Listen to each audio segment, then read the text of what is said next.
Ayan, nabulak na siya. Lagyan ko na rin siya ng asin at betchin. Pagpasensya namin tungkot ari tambakan isiningit lang aring tungkong ari. Para lang ako nagbabaybayan din Alam na ko kung ano ari. Alam na kung ano ito. Ari ay sipit. Para hindi mapaso ang kamay pagka mainit ang hinahango.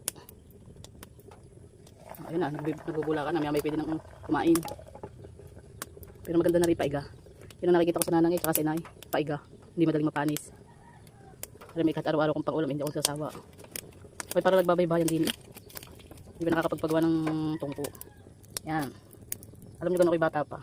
Lagi nang sasabihin ng inay, harapin mo ang isda doon na sinaing. At ako may gagawin. Ako po, ako may hindi lang makatanggi at nakita ko.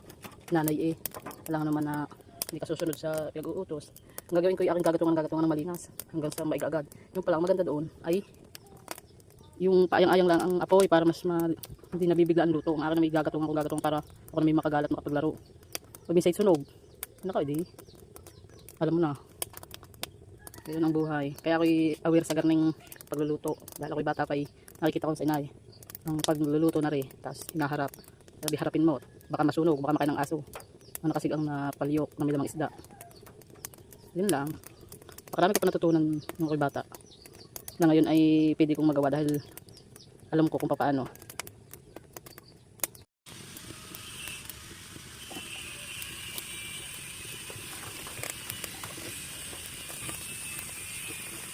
Baka isunog na.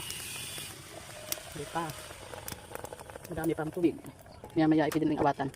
Gawa ng bamsunog. Kailangan ayang-ayang na pala ang apoy na rin. Pabawasan ko na pala ng gatong. Kasi ngayon mo pang gatong, yung haba. Papangkalang magsibak. Igagatong na ng pagkakahaba. Kaya inawatan at makamasunog. Dahil nagtira ako ng patis. Masarap ang patis. Yan, ayang-ayang na lang ang kanyang apoy. Para may matirang patis. May sabaw sa kanin. Masarap din ang patis nito. Lalagyan ng kalamunding.